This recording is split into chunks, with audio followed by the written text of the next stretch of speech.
Hello friends. आज 17 सितंबर 2024 को Delhi chief minister Shri Arvind Kejriwal ने अपने पोस्ट से रिजाइन कर दिया है और उन्होंने मिस अतिशी को दिल्ली का चीफ मिनिस्टर बनाया है और दिल्ली के एलजी से रिकमेंड किया है कि आप 23 नवंबर या 24 नवंबर तक इसी साल फ्रेश इलेक्शन करवा लें। फ्रेंड्स, इस एपिसोड में हम इसी पे चर्चा करेंगे कि क्या दिल्ली में अर्ली इलेक्शन हो सकता है, रिप्रेजेंटेशन ऑफ पीपल एक्ट 1951 क्या कहता है और कॉन्स्टिट्यूशन के आर्टिकल्स क्या कहते हैं इस पे।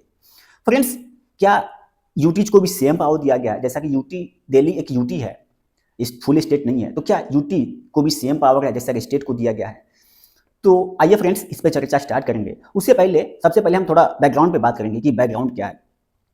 दिल्ली का जो करंट लेजिस्लेटिव असेंबली है वो अपना टेन्योर 5 साल 23 फरवरी 2025 में कंप्लीट करने जा रहा है और आज 17 सितंबर 2024 है, तो 6 महीने से भी कम समय बचा हुआ है। तो क्या इस कंडीशन में इलेक्शन कराया जा सकता है? सबसे पहले हम रिप्रेजेंटेशन ऑफ पीपल एक्ट 1951 पे बात करेंगे कि रिप्रेजेंटेशन ऑफ पीपल एक्ट 1951 क्या कहता है कि क्या हम इलेक्शन करा सकते हैं।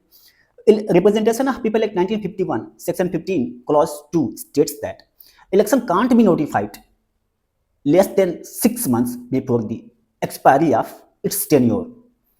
मतलब कहता है कि 6 महीने से कम समय बचा हुआ है तो हम इलेक्शन को नोटिफाई नहीं कर सकते अनलेस अंटिल, क्या है, अनलेस अंटिल असेंबली को डिसॉल्व नहीं कर दिया जाता है।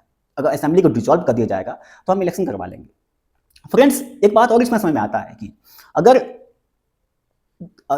जो लेजिस्लेटिव असेंबली है उसके टेन्योर को एंड होने में 6 महीने से कम समय बचा हुआ है तो इलेक्शन कमीशन को इसे भी इलेक्शन कराना है और अगर 6 महीने से पहले डिसॉल्व हो जाता है तो भी इलेक्शन करवाएगा। तो दो कंडीशन में 6 महीने से पहले भी इलेक्शन करवा सकता है अगर असेंबली को डिसॉल्व कर दिया जाता है।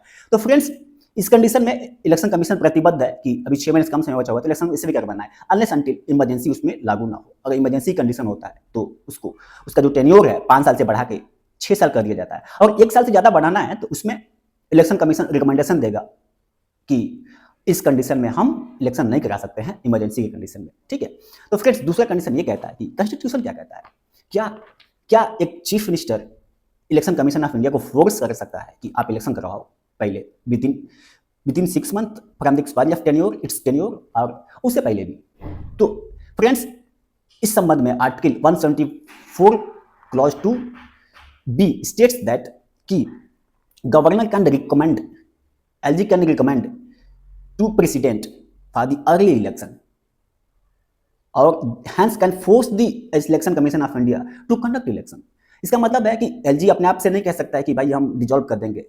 Chief minister led by council of minister led by chief minister will recommend to the LG कि आप दिल्ली असेंबली को डिसॉल्व कर दो और फ्रेश इलेक्शन करवाया जाए। तो उस कंडीशन में एलजी अपना फ्रेश इलेक्शन कराने के लिए प्रेसिडेंट को अपना रिकमेंडेशन भेज देता। लेकिन फ्रेंड्स, यहाँ पे एक चीज समझने वाली बात है कि दिल्ली एक क्या है, यूटी है, फुल स्टेट नहीं है। अगर फुल स्टेट होता तो अगर चीफ मिनिस्टर रिकमेंड करता है एलजी को, गवर्नर को, स्टेट के केस में गवर्नर होते हैं तो गवर्नर को इलेक्शन करवाना है, डिसॉल्व करना पड़ेगा। लेकिन यहाँ पे दिल्ली एक यूटी है तो इस केस में क्या है कि डिस्क्रिप्शन तो सेंटर के पास है।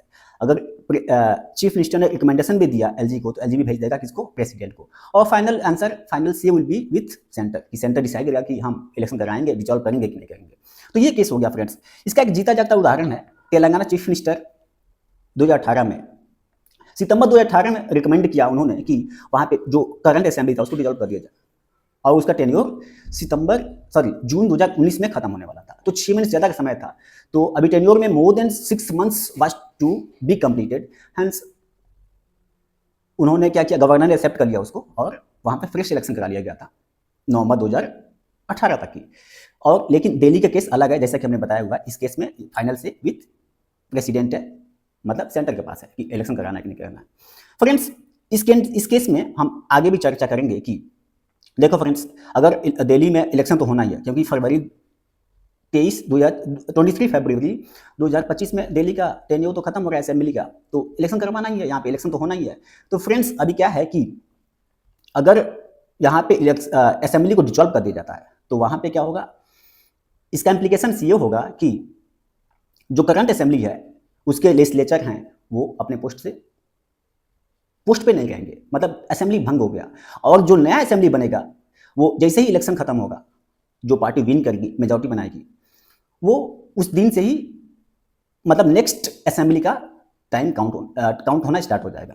उसके बाद से अगर ये असेंबली डिजॉल्व नहीं होता, अगर फ्रेश इलेक्शन कराया जाता है with in 6 month without dissolving the assembly, current assembly, उस केस में क्या होगा कि जो नया असेंबली आएगा वो अपने इस टेन्योर को, जो करंट असेंबली का टेन्योर है, उसको खत्म होने पे आएगा वो वाला। तो ये एक चीज हो गया। दूसरा कि यहाँ के जो लेजिस्लेचर हैं वो अपने पोस्ट पे बने रहेंगे till the end of the 5 years. तो ये दो फर्क हैं। अगर डिजॉल्व कर दिया गया तो लेजिस्लेचर खत्म हो गया, सीओएम खत्म हो गया, काउंसिल ऑफ मिनिस्टर मतलब खत्म हो गया, अपने पोस्ट पे नहीं रहेंगे। अगर डिजॉल्व नहीं होता है, अगर इलेक्शन कमीशन ऑफ इंडिया ऐसे ही इलेक्शन कराता है तो अपने पोस्ट पे जीरो बने रहेंगे। बस इतना ही फर्क है दोस्तों। Thank you.